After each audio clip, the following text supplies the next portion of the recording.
Gives it right back. Collin Gillespie for three. Gillespie again. Collin Gillespie has been lethal. Back with Collin, the villain junior, stinging him late with a game winner.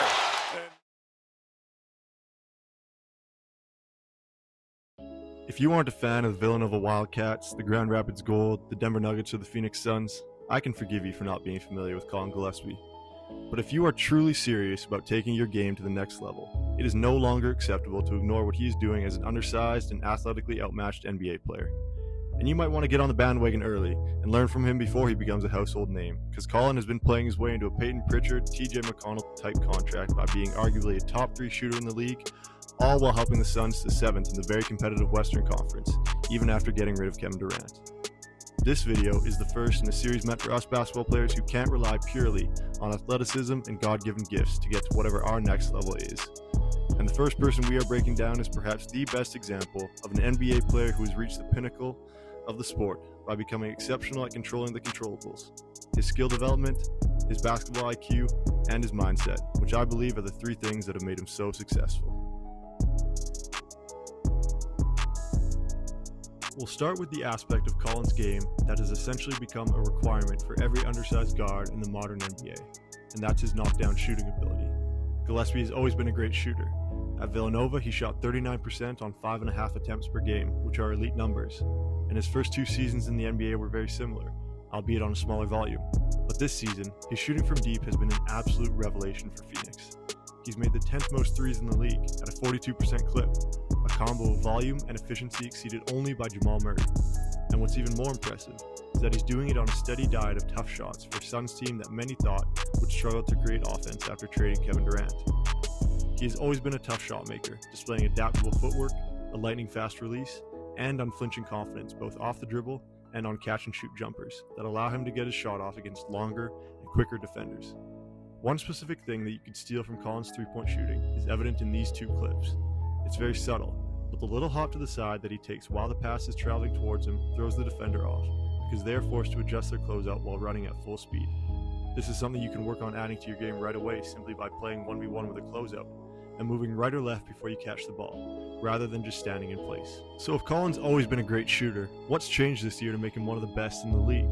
In my eyes, there have been 2 primary changes, and the first is something that every player in both high school and college should be working on to prepare for the next level, and that's increasing your range, especially in a modern game that is dominated by pace and space. Being able to shoot from well beyond the line is maybe the most valuable asset you can have as a player.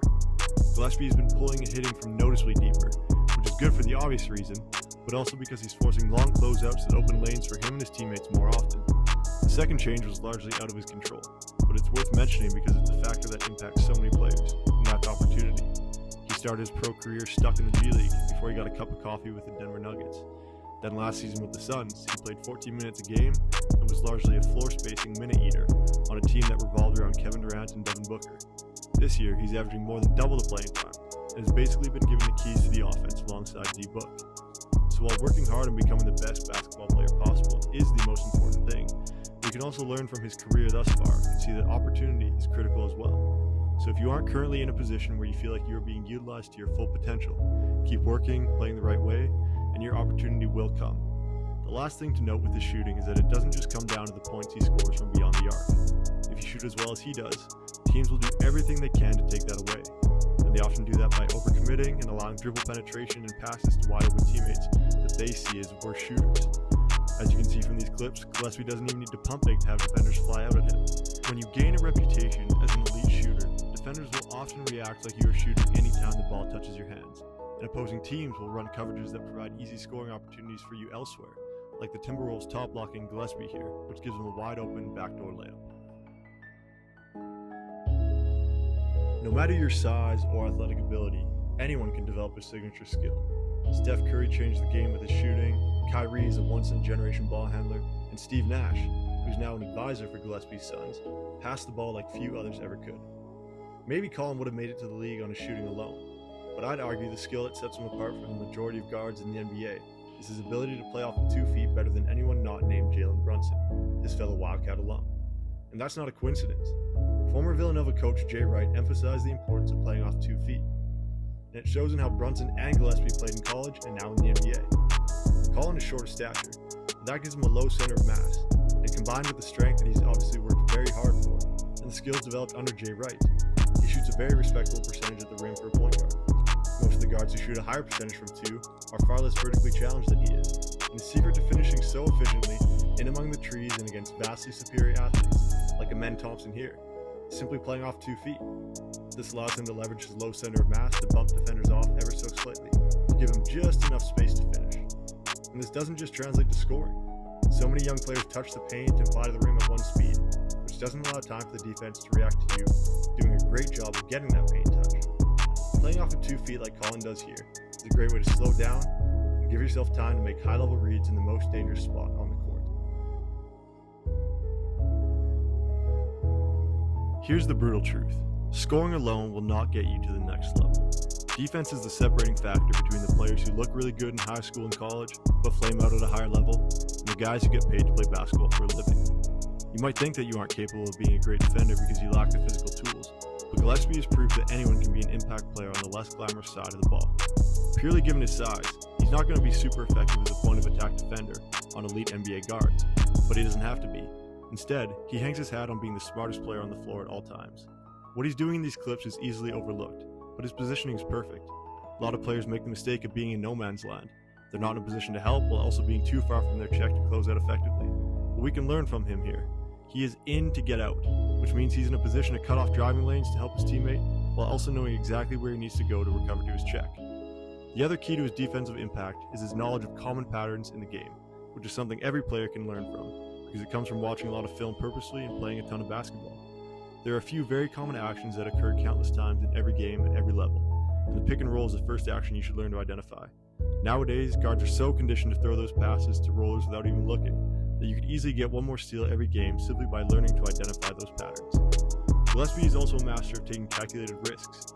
He knows that if he's passive on defense, the superior athlete he's guarding is going to score more often than not, so he plays offense on defense and is always looking for opportunities to get a steal.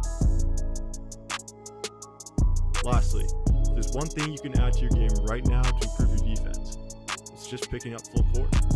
If you aren't a great defender yet, this will force you to become one.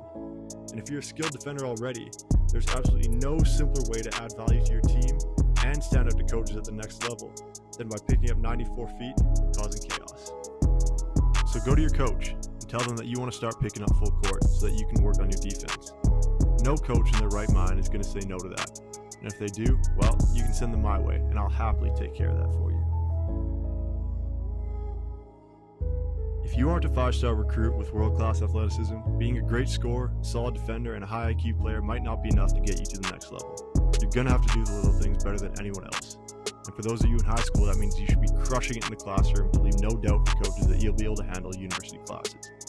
Then, you also need to compete harder than anyone else. That means your size can never be an excuse for why you got scored on or gave up an O-board to a bigger player. And one of the best ways to stand up from the crowd is by doing what others simply aren't willing to do. That means going for every single loose ball. If Gillespie is willing to put his body on the line for 50-50 balls, then you have no excuse not to as well.